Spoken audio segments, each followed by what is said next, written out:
что ответом документов თავსახელმისო საზოგადოებრივი სამიტარა და თავსამიტარა არის გაუძლებელი არის.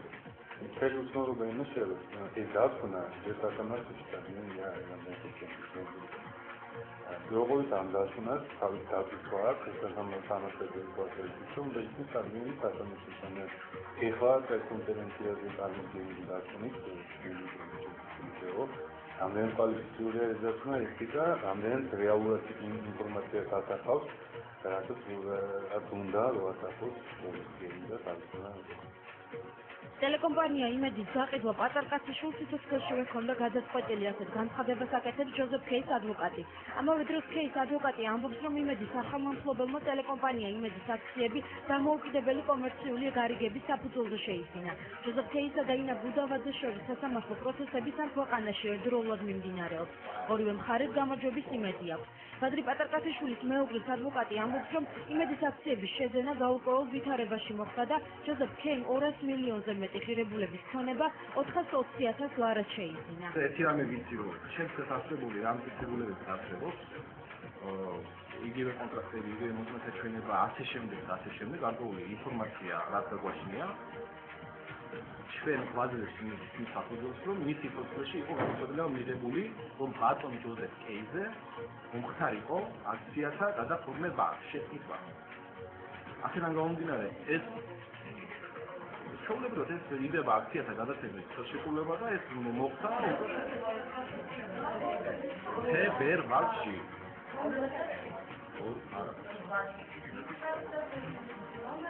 გარდაცვალების მერე იყო გაინტერესებული თუ მანამ ხო? გარდაცვალების შემდეგ. ეს ვფიქრობ, რომ ამ შემთხვევაში უბრალოდ სურვილი იყო, რომ ინა ბუდავაძის და ოჯახის მხარის აქტიურობას სამართლებრივი კუთხით და მათ მიერ მიღწეულ გარკვეულ შედეგებს მეორე მხარის მხრიდან დაპირისპირებოდა რაღაც, რომელიც უბრალოდ საზოგადოების ხალხში გააჩენდა ეჭვებს, რომ აი თურმე კი არ იბრძვიან, უბრალოდ ლაპარაკობენ ამ ყველაფრის საუბარზე.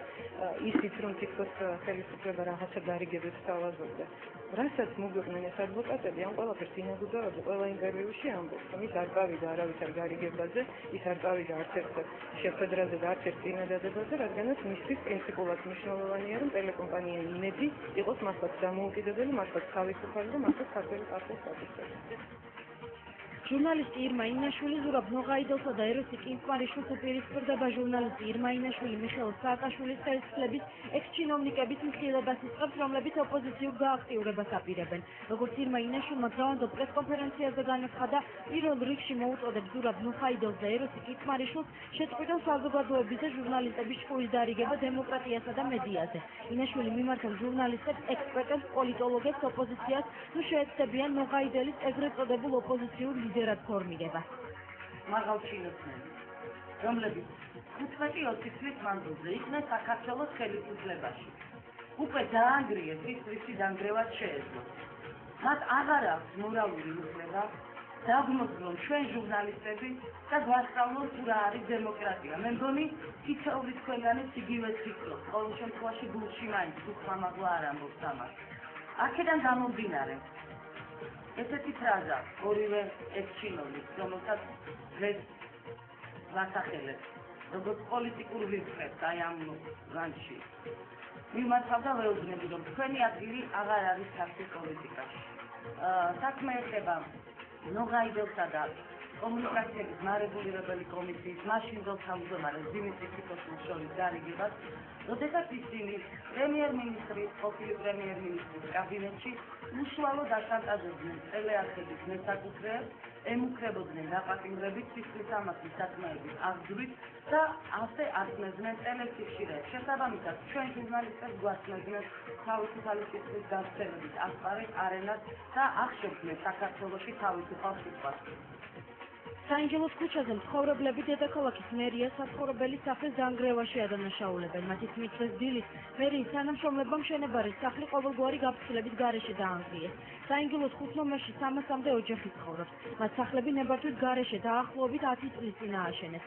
მათი თქმით, ისინი უკიდურეს გაჭირვებაში ცხოვრობენ და საცხოვრებლის ჩამორთმევის შემთხვევაში ღია ცის დარჩებიან.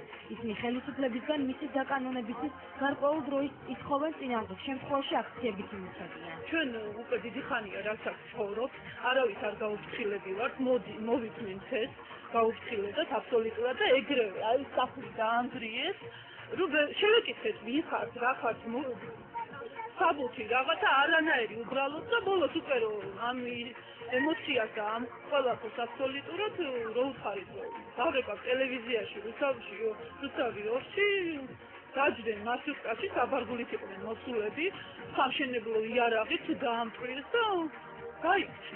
ჩვენი მოთხოვნა ის არის რომ შეაჩერონ ცოტა ხანი დაგვაცადონ ერთი ორი კვირა მაინც რომ შევისწიდოთ დავისკიცოთ ეს მიწები ხალხს ანგრევენ ზედა თავზე და თავსად. ელემენტარულ საბუთს არ ადგენენ, არაფერი ელემენტარული საბუთი არ აქვს.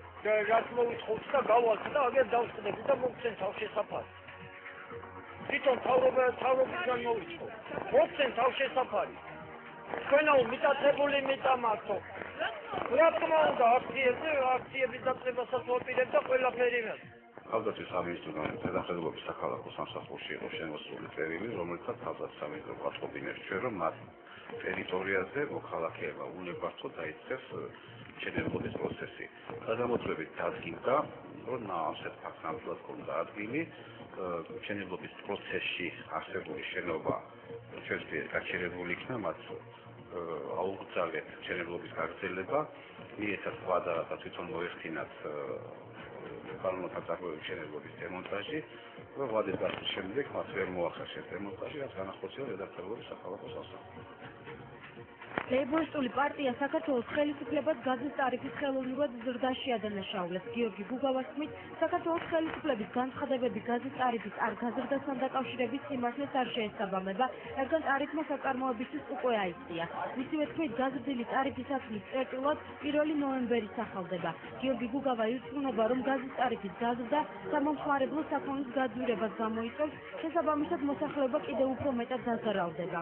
მიუხედავად იმისა, რომ რამდენიმე დღის წინ სააკაშვილმა და ისმა პრემიერ-მინისტრმა ზარზეიმით განვიცხადეთ იმის შესახებ, რომ გაზის ტარიფი არ გაძვირდებოდა, როგორც ყოველთვის აღმოჩნდა სიცრუე და ორ პირობა.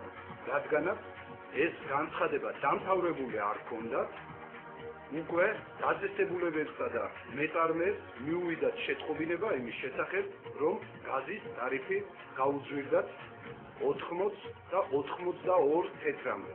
დაიდო კონტრაქტი, რომელსაც აქამდე ასაიდუმლოებდნენ და ჩვენთვის გახდა ცნობილი ყველაზე ძვირად ღირებული გაზის შესყიდვაზე აზერბაიჯანიდან. 1000 კუბურ მეტრში ჩვენი ხელისუფლება იხდის $280. რაც უპრეცედენტოა, რადგანაც მთელ მსოფლიოში გაზზე შემცირდა ტარიფი.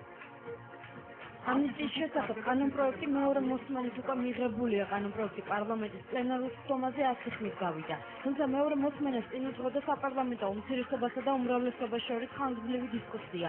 უმცირესობამ ამნისტიის შესახებ კანონპროექტის უარყოფით მხარეებზე ისაუბრა და მართლ გუნდს ახალი ამნისტიის მომზადების ინიციატივის მიმართა. სუბუქი დანაშაულებები. ესე იგი იურიდიულ ენაზე რო ვთქვათ, ნაკლებად ძიმე კატეგორიის დანაშაულებები. ბრალდებული, ჯავდებული, განსაჯელი პირები განთავისუფლებიან სიცოცხლე პასუხისმგებლობისგან, როგორც მინიმუმ. მინდა გაუნახევროთ მაინც მათ საჭირო, რასაც ადგილი არ ქონია.